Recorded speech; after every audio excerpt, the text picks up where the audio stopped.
I needed a son. You gave me another daughter.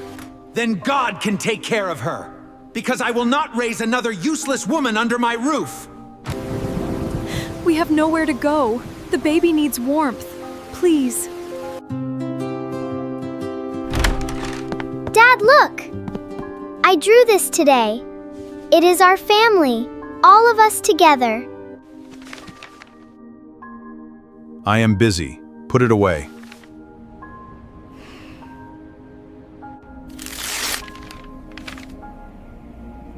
If you devoted half of this effort to something meaningful, perhaps I would be happier with you. Mia looked at the torn pieces on the floor. She did not cry. She picked them up, carefully, both pieces, and went to her room. She opened her drawer, took out Scotch tape, tapes the drawing back together, slowly, carefully. She put it in a small envelope. She wrote, "One day I will show him what worthless builds." Then she closed the drawer. I will show him. One day, I will show him. Baby, I have a secret. You are going to have a sibling. Really? I will share everything. My toys, my books. I will help you take care of the baby every day. I hope this time we have a boy to carry on the family name. Dad, I can carry things forward too. I can help. You? Do not tell me what you can do. Congratulations! It is a healthy baby girl. A girl. Again. Michael, she is ours. She is perfect. Come and see her. A daughter cannot carry my name. A daughter cannot run my business. A daughter cannot build anything. She will eat my money, grow up, and leave for another man's house. That is all daughters do. She is what God gave us. And she is enough. Then God can take care of her, because I will not raise another useless woman under my roof. He walked out. The hospital door swung shut. Mia in the corner had heard everything. Hi, Nora. I am your sister. I will always be there for you. Mom, we still have each other. We have nowhere to go. The baby needs warmth. Please. I needed a son. You gave me another daughter. I have a new life now.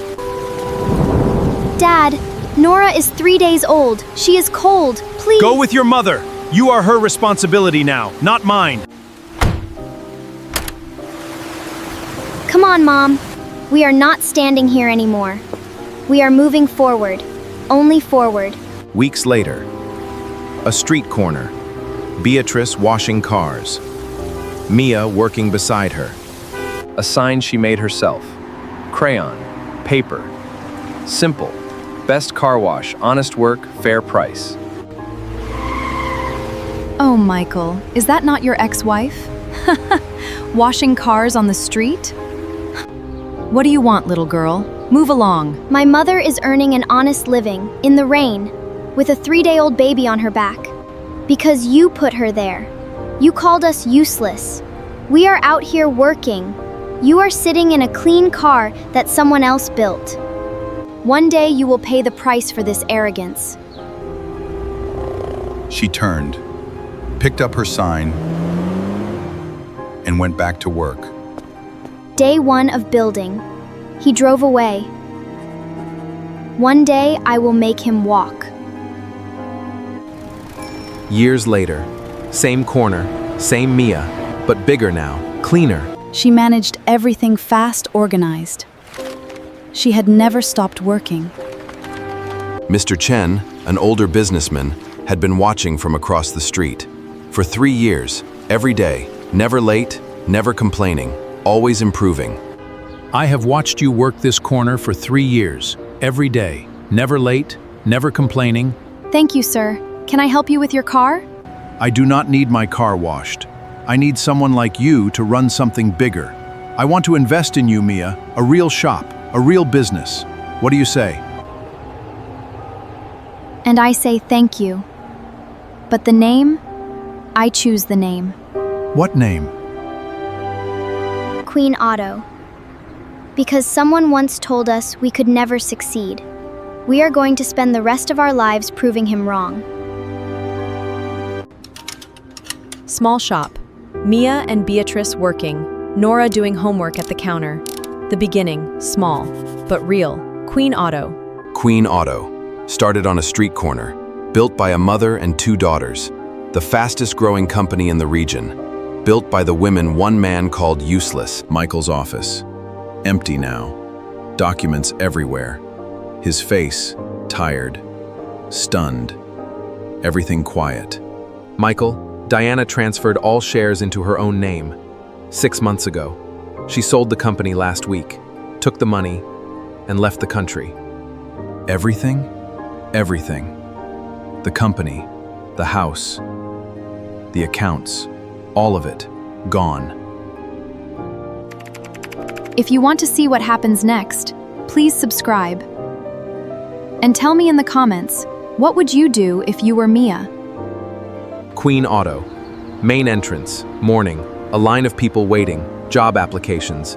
At the back of the line, Michael, holding a form, waiting like everyone else.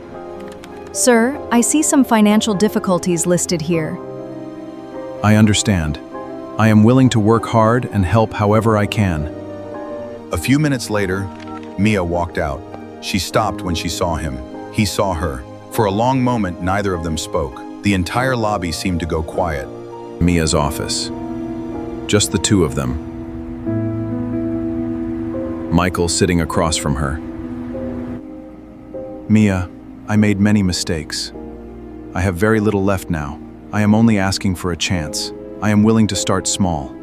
Please. His hands, now empty, now asking. Mia walked to her desk, opened the bottom drawer. She took out a small envelope, worn at the edges, kept for many years. What is this? Open it.